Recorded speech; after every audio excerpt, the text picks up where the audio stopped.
Now I know many of you are curious to know what I've been reading, so as we're at the halfway point in the year, I thought I'd fill you in. I started with The Lost Art of Scripture by Karen Armstrong.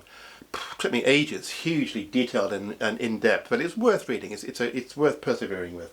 Then Don DeLillo's little novella, The Silence. Frankly, it should have been much more than that. It's a much bigger book, bursting to get out, but it stopped too soon, and I think he probably got bored with it.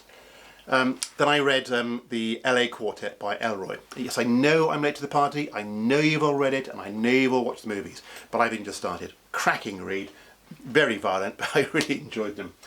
Mick Herron's latest book, Slough House, the latest in the series of MI5 slow horses. If you like that kind of thing, spy novels with a literary twist and big laughs, and I recommend that. Hugely enjoyed that. Frank Wilczek's Fundamentals. Again, it's hard to read. It's all quantum physics and where we are in the universe. But again, worth persevering. Great little book. Lee Child, read 4 of those, latest in the series as I worked my way through it. Enjoyed those. I reread this, Dashiell Hammett's The Thin Man. I know it's not Sam Spade, but you can actually hear Bogart's voice as you read. I really enjoyed that.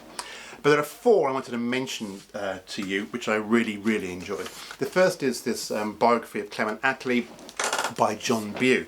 Now, I bought this monster of a book when it came out about 5 years ago, but it's a big old thing, and it's only just found its way to the top of the pile. But I'm glad I read it. Really good book, and a great reappraisal of somebody who just deserves reappraising, Clement Atlee, from a public schoolboy to a hero at Gallipoli to Churchill's war cabinet and then first Labour Prime Minister. Really fascinating book. And he, amongst other things, Atlee believed that people not only had rights in society but responsibilities, and the responsibility of the citizen was to engage and give back. So really interesting. I recommend that. The next one, I really enjoyed this, George Saunders. It's curiously called A Swim in the Pond in the Rain. You probably know George Saunders from the Booker Prize, Lincoln in the Bardo in whatever it was, 2016-17.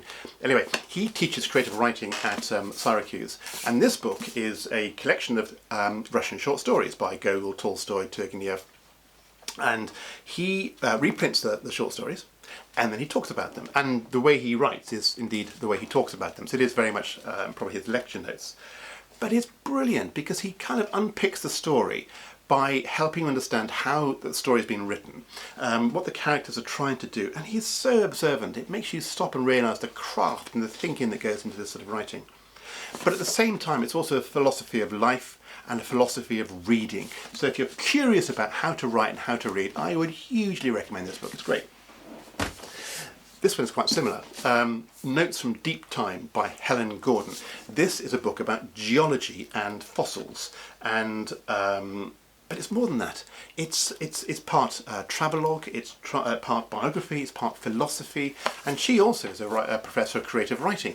And it strikes me that rather than going through the formulaic approach to writing, we're beginning to get back to the golden days where people are writing stuff which they wanted to write, which are fascinating. Really worth reading on so many levels. And finally, I've just finished this, and this is in the same mould. This is Albert and the Whale by Philip Hoare. This is part art history book. It's part biography of Dürer.